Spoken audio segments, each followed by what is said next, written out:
And we're recording. We got Mr. Azoil in the house. Hey there, my friend. How are you? All right. Uh, Doing good. Great. Great to have you here, man. Yeah. How's Thank your you for day? having me. Thank you. Thank you for your time. How was your Mhm. day, man? How was your day? It was all right. I had a little bit of hay fever issues, but I think I'm getting them over them. Health issues? Hay fever, like allergies, it's a Ah. nice day outside and stuff, so I guess my allergies decided to be, Oh, you got some yeah, allergies. yeah. Okay, okay. How's the weather over there? It's good. It's a nice sunny day. Yeah. I'm in Astoria, aren't so um aren't you in Brooklyn?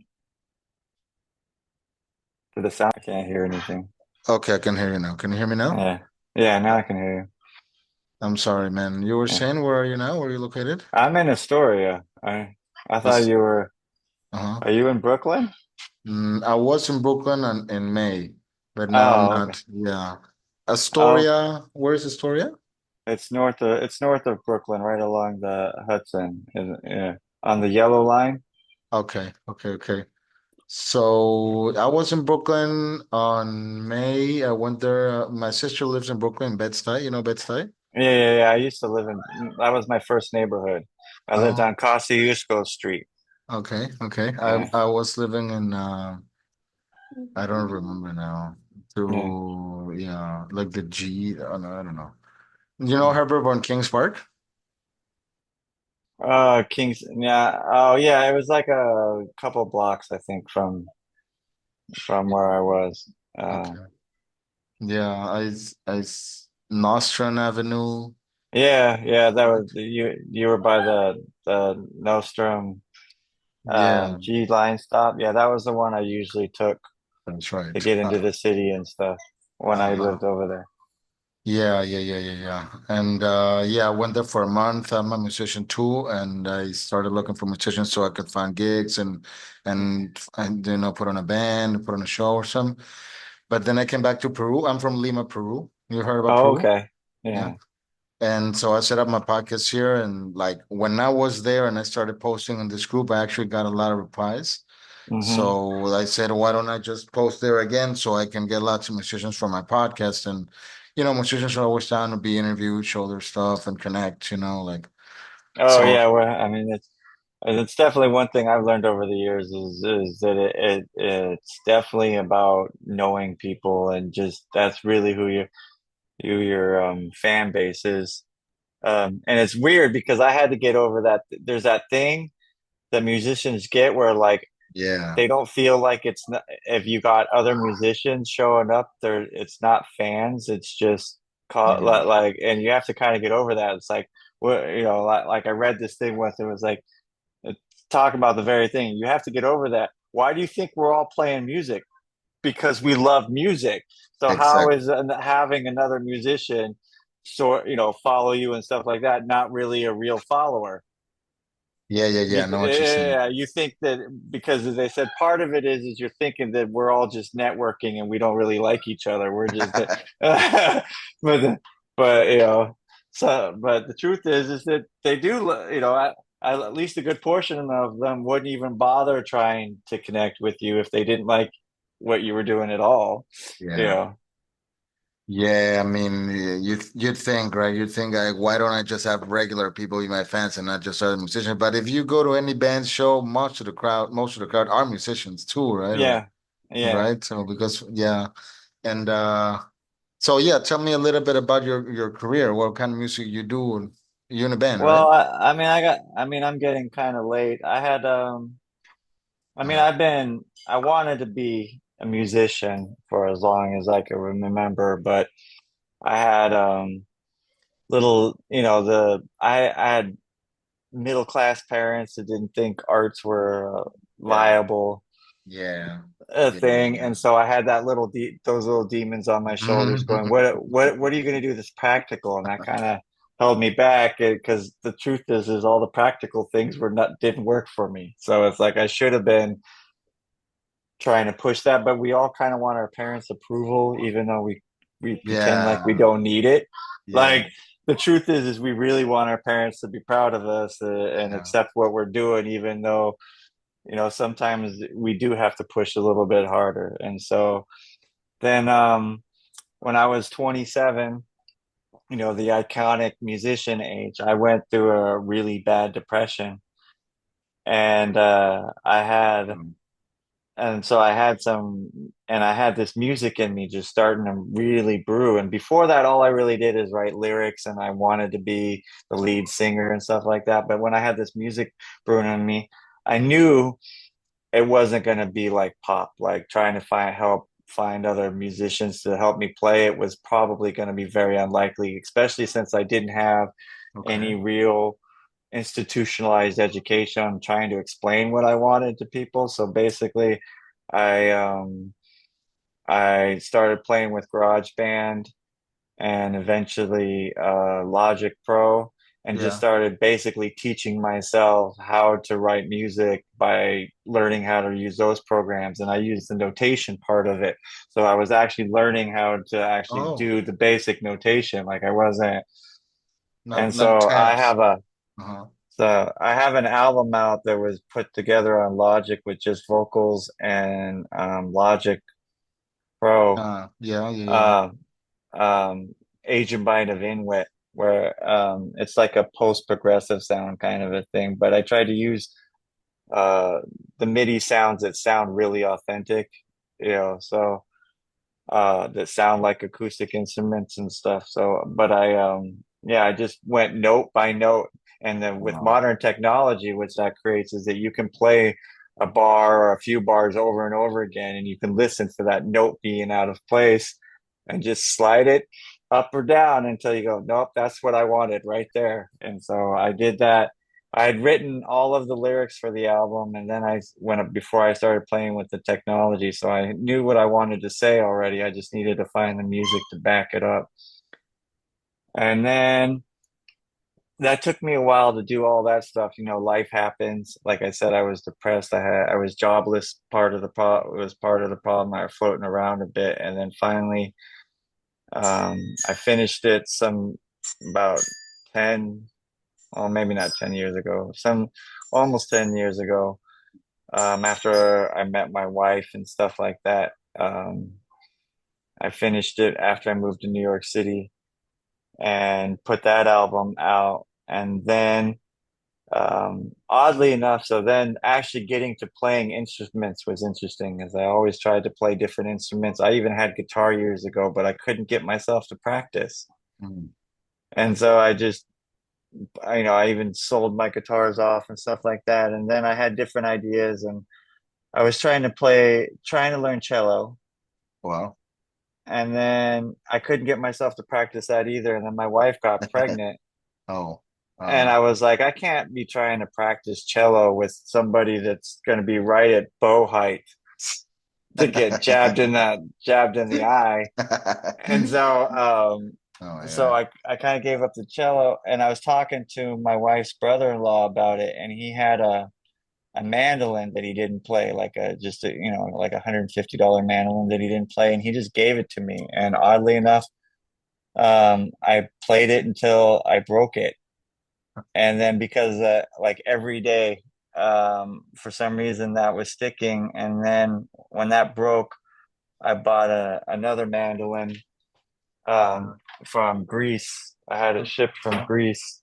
Um, Wow. Let's see. and then I played that. And then I was um, you familiar that mandolins are in fifths? Okay. Like you mean the Well, tuning? yeah, yeah, their tuning is in fifths. And I realized, so I was getting familiar enough with the mandolin, but I realized I don't carry my mandolin around Uh-huh. Uh-huh. enough. I don't carry it everywhere, but I was somewhere once where I couldn't. There were people jamming, just having a good time, but of course they don't have a mandolin just sitting around.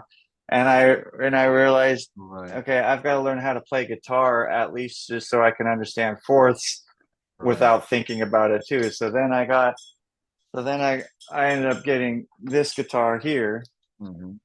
and then and then I mostly play that now actually, but I use it kind of as my rhythm section. Like I write my songs with the using the guitar with the rhythm, and then I use my mandolin as like a sort of like lead, lead guitar and stuff like that now. And then getting back to the music description, so now I'm writing new stuff like a follow-up to Agent by Wet, but I'm also doing reworks of the songs off of Agent by Wet to be able to play with the same instruments that I'm using to write the following album so that I have more catalog to play live. And so I'm sort of writing two albums currently, Hmm. trying to just make it, so I have a catalog to work with, you know. Okay. Yeah, that's a lot you just said right there. I want to go back to what you said about like worrying about having a career and not disappointing your parents, although we don't, Yeah, really. I went through that same phase, I yeah, actually went to business school and like I quit music for a long time, really. Like yeah, because of that. Like I didn't even thought I needed my parents' approval, but hey, other than that, yeah, yeah, I wanna also like play some of your music. You mentioned your album. Yes, what's the name yeah. of your album? Agenbite of Inwit, Agenbite, Was it AG?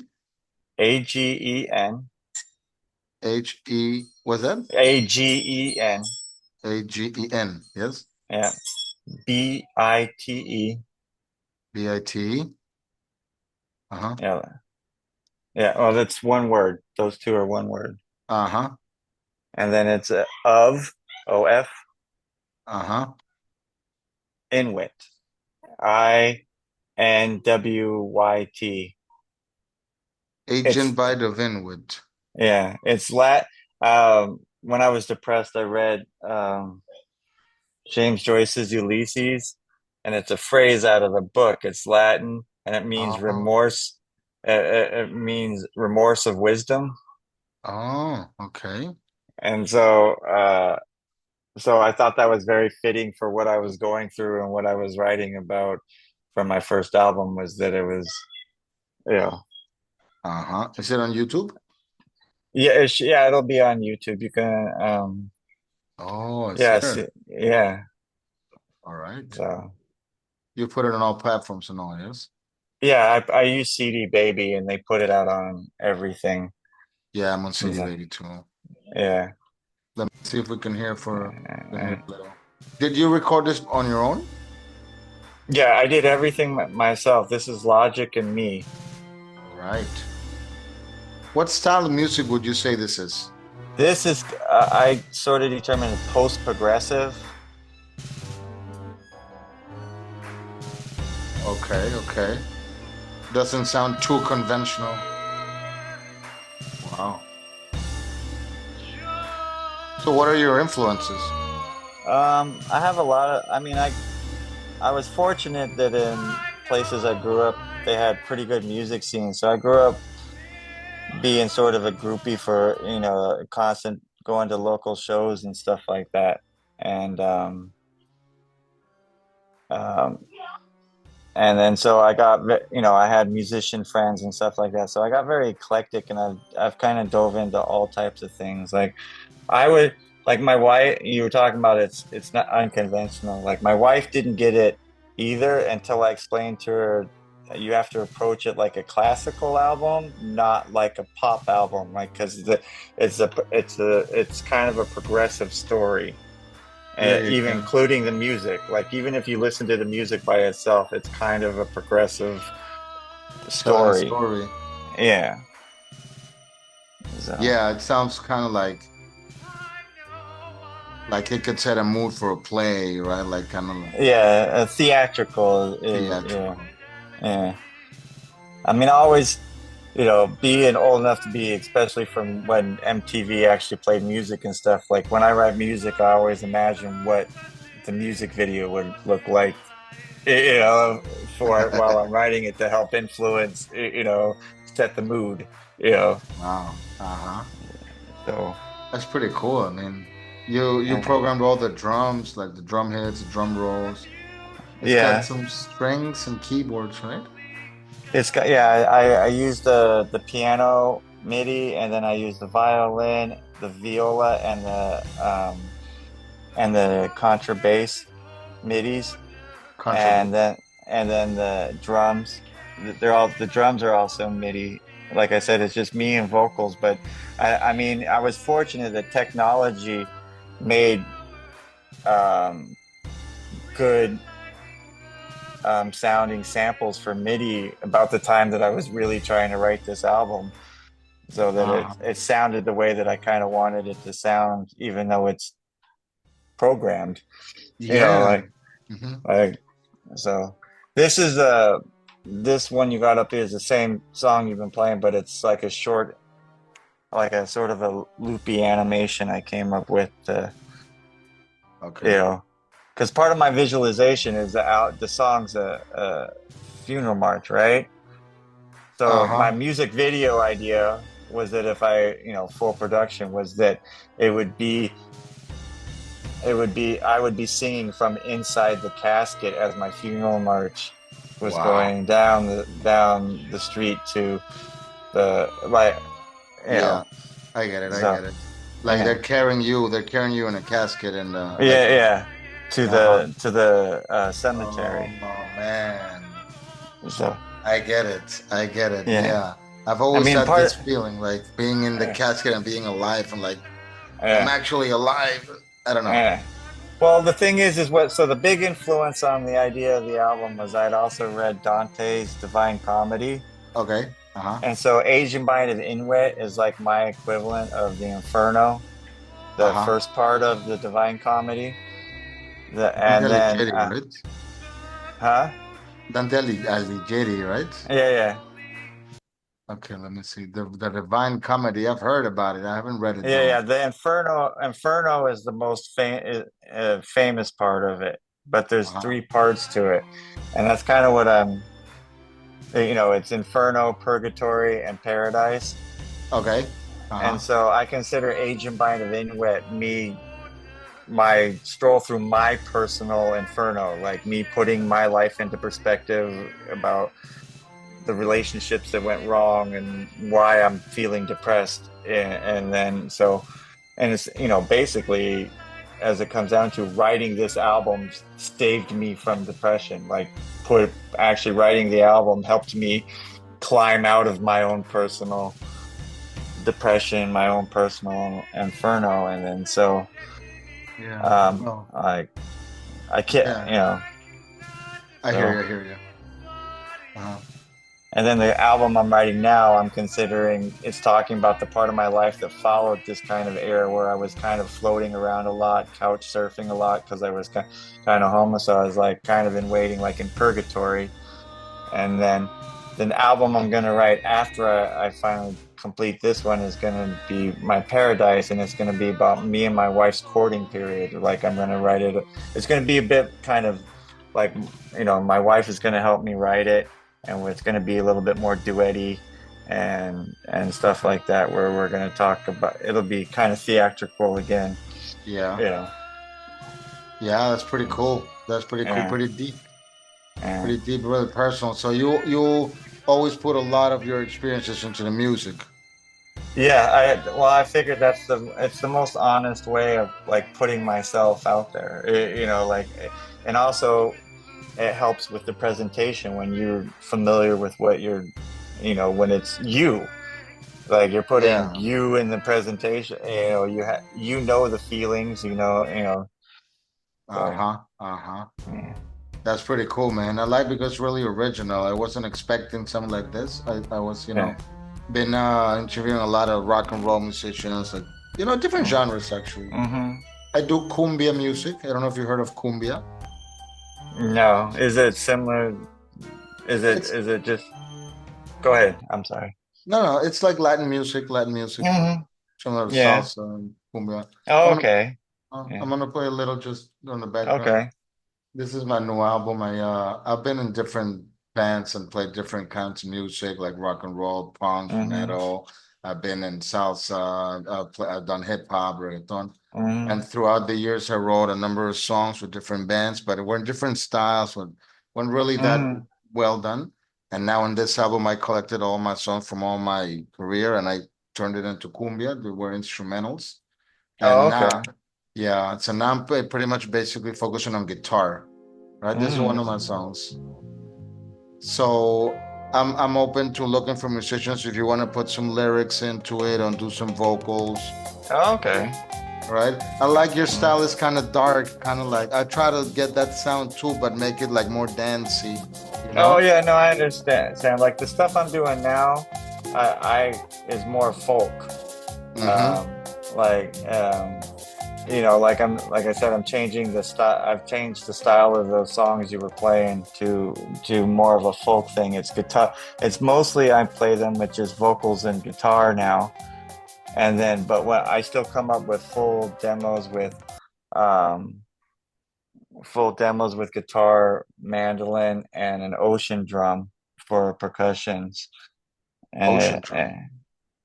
yeah, I got a Yeah. 22-inch Remo ocean drum. So Uh-huh. it's like it works like a frame drum Uh-huh. also. So I can get some really deep percussions at the same time. The beads inside allow me to kind of get a snare sound too. Wow. It's pretty And I cool. can also roll it around and make it sound like the ocean. So Oh, I got this, right? yeah, Wow, I've never seen this. yeah. That's pretty cool. So you're saying you're changing to folk music. Have you ever recorded any of those? Yeah, if you can want to go back to my YouTube channel, um, that's what Oh, most of the stuff at the top you're gonna like if you clicked oh on yeah. I like saw. see that the one there, that's the new like you could hear the new version of the song you played several times. Uh-huh. Which Like one was that? I heard that's one an of those. I heard this one. yeah, That was pretty good. I've done some music like that yeah, too, like yeah, acoustic. that one's kind of poetic. Okay. Um when I'm at open mics, the first time I go to a new open mic, I usually play cast because it's kind of Mhm. I think it's it's also the going to be the title track of the album. I'm naming the album I'm working on Cast. Mhm.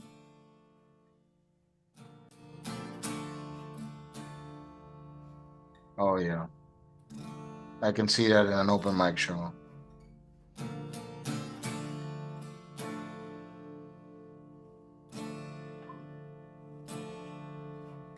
I never roll into my life.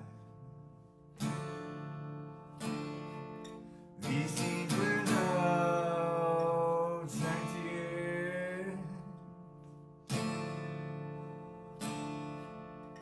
like in my memories,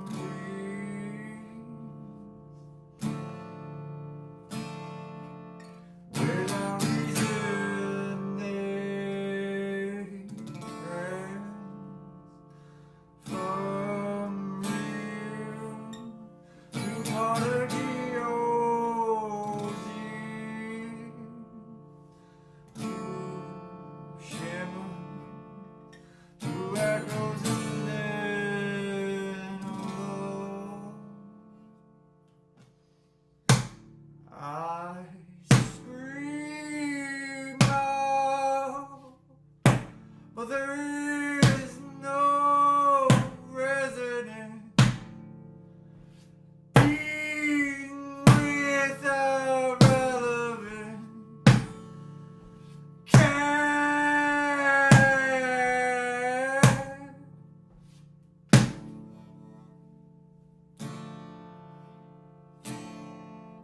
silent Yeah, exam aimless yeah. way. So the rest of the song kind of follows the same pattern. I play during the verses and then the chorus.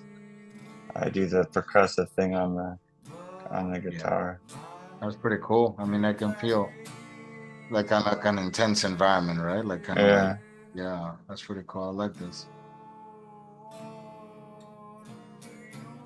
So yeah, the theme for I talked about imagining videos. So the theme for the album cast that I'm writing is I'm kind of pretending like I'm lost in the Aegean Sea because I was really when I was floating around a while, I got really fascinated with Greek culture for a while. So it's like I kind of put that. So it's sort of like, it's sort of a cross of the Dante's Purgatory, but also I'm using um um the Odyssey The as a Odyssey, yeah. secondary kind Homer. of, yeah, Homer's Odyssey is kind of a secondary idea of like floating around, and I'm using like I come up on an island, and that's when a song is developed based on you know.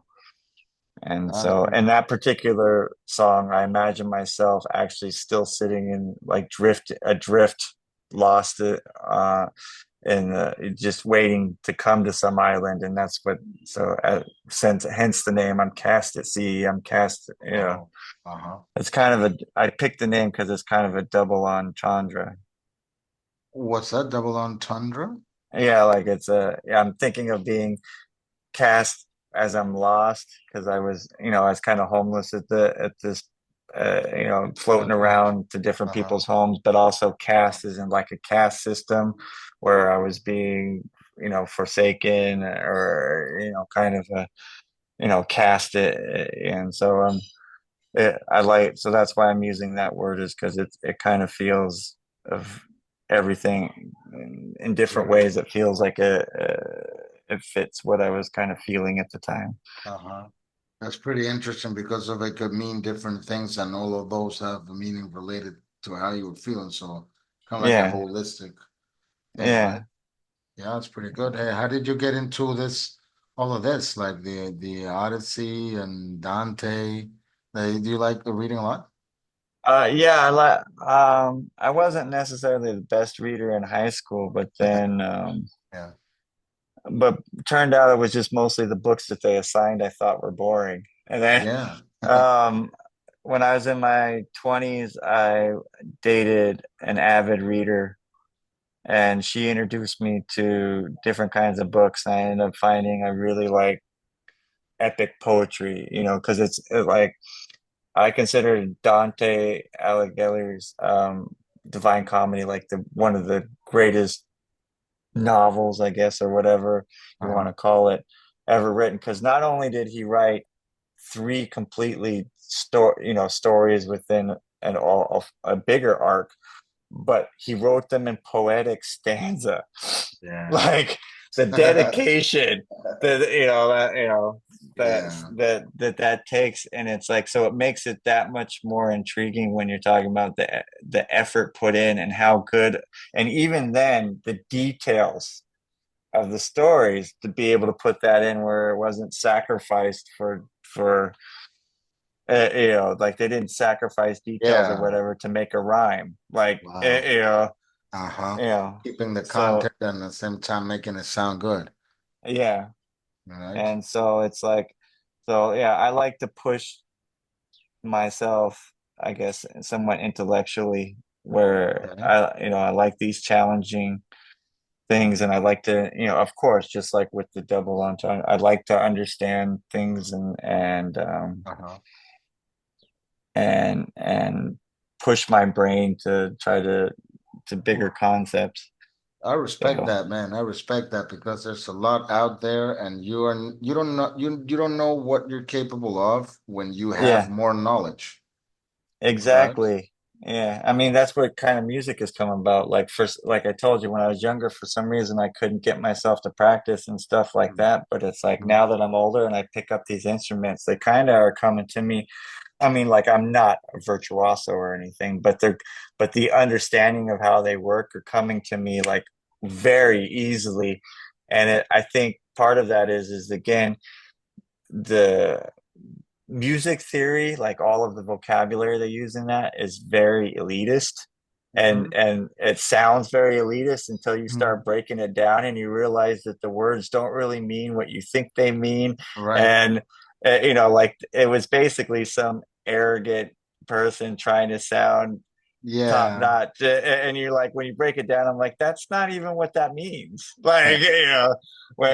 and so it's music is a lot, and um you just gotta, and then like you said, you just believe you can do it, it's kind Yeah. of like a kid, right? You just approach it as this is what I'm going to do, and I'm going to figure out how to do it. And it's like I know more music theory now, obvious through time, and I Right. use different elements, but I don't rely on it like I Yeah. find that a lot of musicians do. Like I just basically I just try to do like I'll start off doing what I want, and I just basically but I use music theory to explain what Right. I'm trying to do to others, like when I rather than use it as the formation of what I'm doing. Like I would rather doodle like a little kid might, knowing nothing, and just try to figure like just hit every note like that note, not that note, you know, and then Yeah.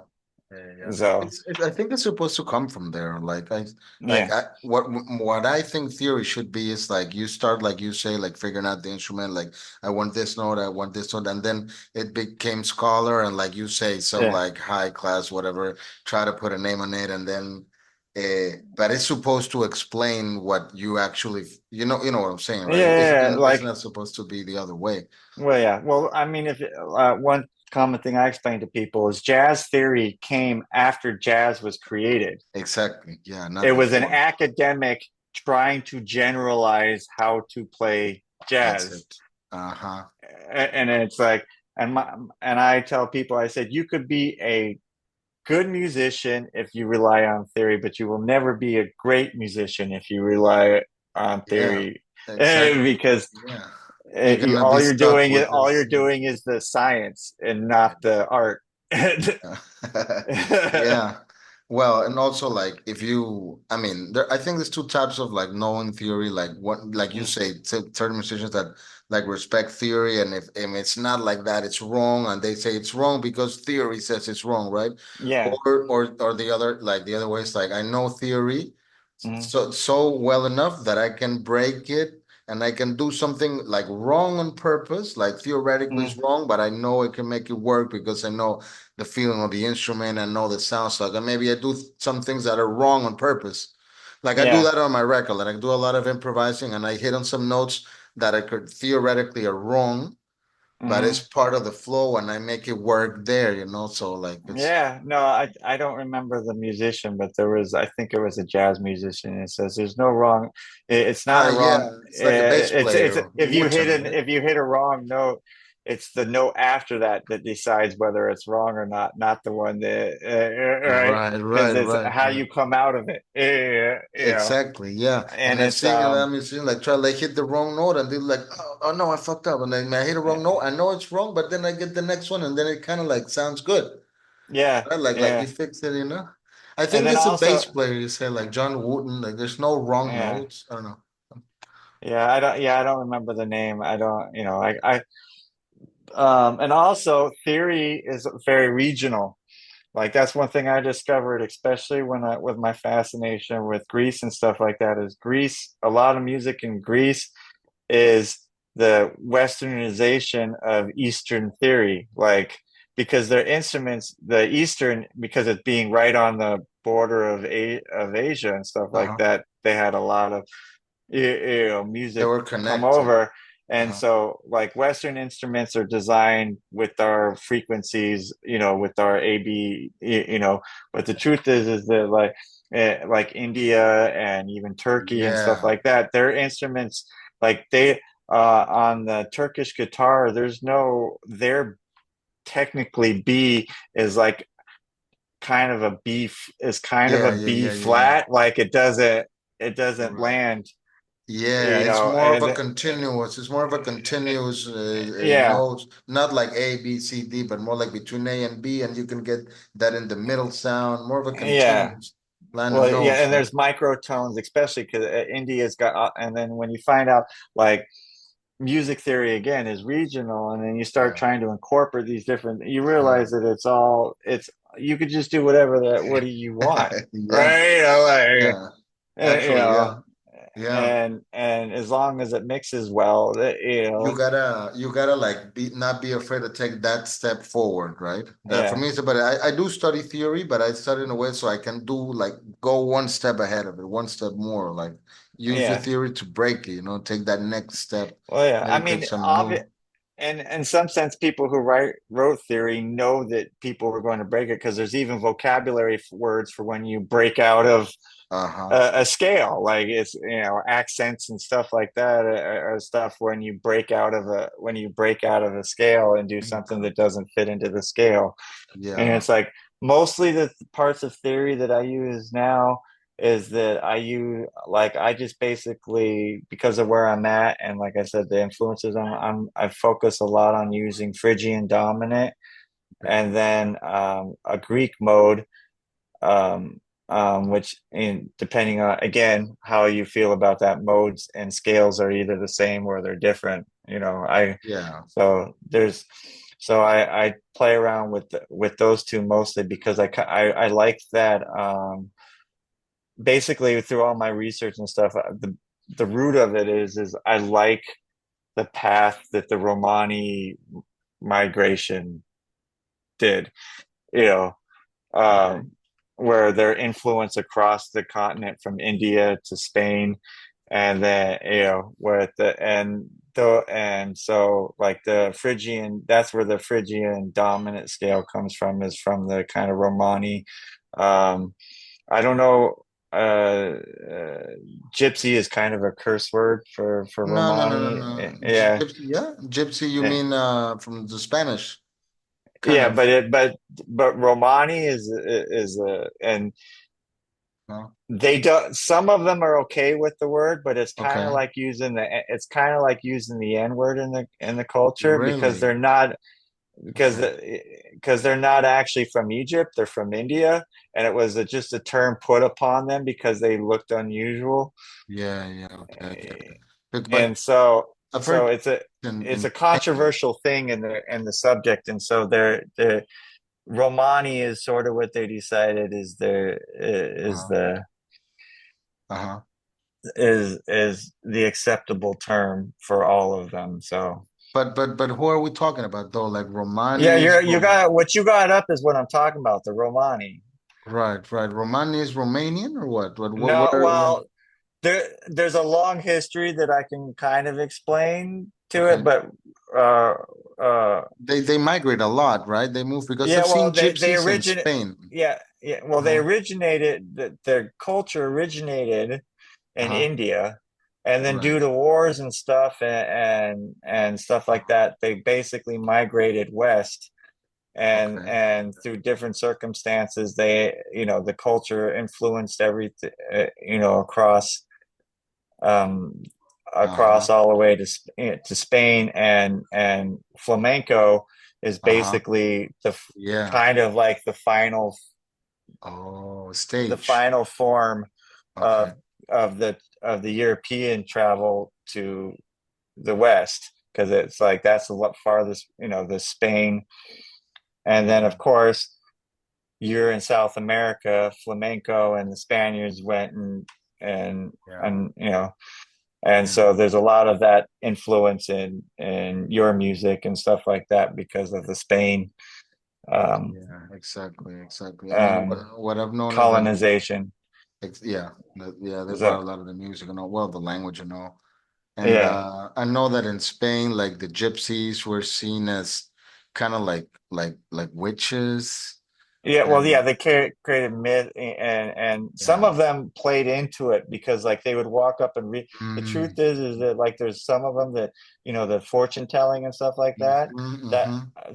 one of the stories is that they never were fortune tellers. It wasn't really a thing, but because people would walk up to them and be Uh-huh. like, "Tell my fortune," they were like, "All right, Okay. I guess," and they just like as they just played Yeah. into it because it was a way to make money, and Yeah.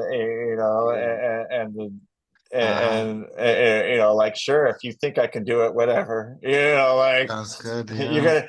gonna give me $10 for it, all right, I like would read your hand and all. yeah. Mm. Yeah. So it was because they all think, and so yeah, I did a lot of reading into that. I'm not Roman. I don't have any Romani blood. I don't even have any Greek blood for it. It was just cultural fascination, and I think that for me, I like that folk kind of rooted things that if you kind of think about it, it was the music is all the music that the folkish European folkish music is very rooted in the Romani migration, and what they brought was they came to each country and stuff like that. I kind of like that kind of influence. And so I try to, on the stuff I'm writing, um, when it's just me and guitar, it doesn't come through so much. But when I definitely comes through more when I add the mandolin, when I get into the tracks, you can definitely hear more of the where I'm trying to put that and it'll sound more Asia minor and stuff like that into the Right, music. right. So where are you from? Originally, I'm from California. Like I Okay. grew up in California, and then in my 20s, I lived in Portland, Oregon, off for a good while, and then I kind of floated around and ended up my in Idaho for a brief moment because my dad had moved there and I had nowhere to go. Yeah. And then when I got together, I decided I was going to go to New York, and everything's been kind of uphill since I made that decision. Like it was like fate too, because it's like I originally was thinking I was going to leave Idaho for San Diego, Mhm. and those plans fell through very quickly. And then when I decided that I'll just try New York, Mhm. all of a sudden, without asking, I got more hours at work.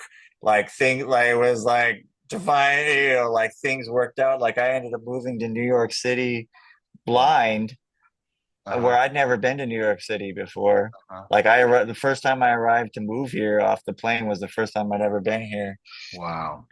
And and a month earlier than I had originally planned, because things just worked out and I wanted out of Idaho as Mhm. fast as I could. And there's obviously some struggles and stuff like that, but it's been pretty much an uphill and pleasant thing. I met my wife a year after I moved to New York City. I have a 6-year-old son Nice. now, and I'm doing music, regularly. My wife is supportive of it and stuff like that. So it's been a nice thing. Yeah, sounds great, man. Sounds great. How often do you play live? I try to do, I don't know, it's not always successful, but I try to do an open mic once a week. And then my plan is to have an actual gig at least once a month, where, like, if I arrange it once a month, but if somebody else wants me to fill in a spot on their billing, then I'll play more than once a month. But the way I look at it is it's hard to get your people to show up to one of your shows more frequent, Yeah. more than once a month, and they're kind of get tired of trying to show up every week. Especially, I mean, especially in New York City where nobody commits to anything Mm. until the last minute. Like because they're always looking for What to do? something possible that might come along. Yeah, I Yeah. know that. Tell me about it. This happens a lot in South America. People are like that too. Yeah. What do you think people are more flaky in New York or in California? My personality, I think I was very happy moving to New York. Um, I mean, it is different, Yeah. there's things like I think I like the weather better in Oh California. yeah, for sure. Yeah. Um, I actually, it's a different vibe. It's not necessarily quite the rat race where everybody's just always on the go. Like, In California, you sure, say. yeah, in California, it's Uh-huh. not. It's like people are on the go, but it's like Yeah. it's kind of like Californians carry it a little bit better. Like they play a little bit more Ah, cooler about it. yeah, yeah, yeah. Um, It looks like they're but more relaxed and about it. Yeah, and you can have a little bit longer conversations with strangers where you kind of in New York, the New York Minute and stuff like that. You can have it's America. You could have conversations with strangers and stuff like that, but it's still pretty. Pretty Um, fast. Like people are always yeah, going somewhere. We're all going somewhere, and they yeah, don't have time for it to yeah, waste, right? What I like a but lot about New York is that you can be in the streets, and mhm. it kind of like it doesn't feel like you're in the middle of like Like it doesn't feel like you're in the street. It kind of feel like you're inside of a place. I don't know, like you can walk Yeah, everywhere. no, there's Like an energy to New York that you can just feel, and like, and the different boroughs have different feelings. Like right now I'm in Queens, uh-huh. but I personally enjoy the energy in Brooklyn better. Okay. But life worked out where I ended up in Queens, and Okay. and that's the way, but it's like No. when I'm in Brooklyn, I there's an energy that Yeah. the energy of Brooklyn makes Yeah. me feeds Uh-huh. me a little bit. Yeah, man, I So, love New York. I love New York. It's weird for me because I actually felt like home. I don't know why. It's hmm weird. Like it's like the streets feel like home. I've been in Brooklyn most of the time, Manhattan, of course. I went mm, to the city, Times Square. I even went to one of those talk shows like to Colbert, Stephen Colbert, hmm It was quite an experience. I went, yeah, yeah, I was kind of like touristing around. I went to the Statue of Liberty and all, yeah, but I stayed a month there. So like the first 5 days I was a tourist.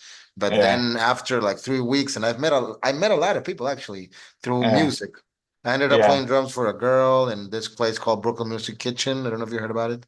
Oh yeah, I've heard of it. I haven't been there yet. Yeah. Yeah. It's a nice place, nice place. I played Yeah. there and I played in the streets too in Washington Avenue with some guy I met and Mm. I just was a wonderful trip, man. I also went to Queens and I actually hmm like the environment. Queens is more like it's more Latino people, right? In Queens. Um, Queens is actually supposed to be one of the most diverse places in the world Yeah. Okay. Okay. Okay. because and it depends on your neighborhood and stuff, but Uh-huh. with all of the immigration from South America and stuff like that, there's definitely a lot more um Right. uh, Now it's more of a uh Latino place. It used to be. yeah. Uh-huh. Astoria used to be very Greek. I mean, it's still got its Greek influence, but there's a lot of um, Turkish and I'm having a brain. Arabic, With the island off of Africa. Guinea, Egypt, No, that starts with an Morocco, Moroccan. A lot of Moroccans Moroccan. Yeah. in this area. Um, so. Queen's pretty big too, right? Yeah, it's Queens is actually the I think Biggest? it's the biggest borough also. Yeah. Yeah. Yeah. Yeah. I went to this Um club, like Latin club, South Street. I'm into Latin music a lot. I yeah, listen to all types of music. I grew up listening to rock and roll, but yeah. like I live in South America, so you get a Yeah. lot of exposure to different Yeah, no, types of Latin music. I totally understand. Yeah. Yeah, yeah, yeah. That's why I turn into cumbia now too. But yeah, but hey, man, I gotta finish now. It was really nice having you, man. I really Yeah. appreciate your time. Yeah. Thank you for doing this. Thank So you, man. I hope we can do it again, man. I also host yeah. some group conversations. I don't know if you'd be interested in participating. Yes. Probably next week, and I'm gonna hit everyone up if you're available. We can have like a group chat, talk about music or experiences. Just hang out Okay. for a while, right? All right. Thank you. Okay. All Thank you right. so Have much, a good Rafael. one, man. Have a good one, man. Uh, Thank you. I'll see you. Bye. yeah.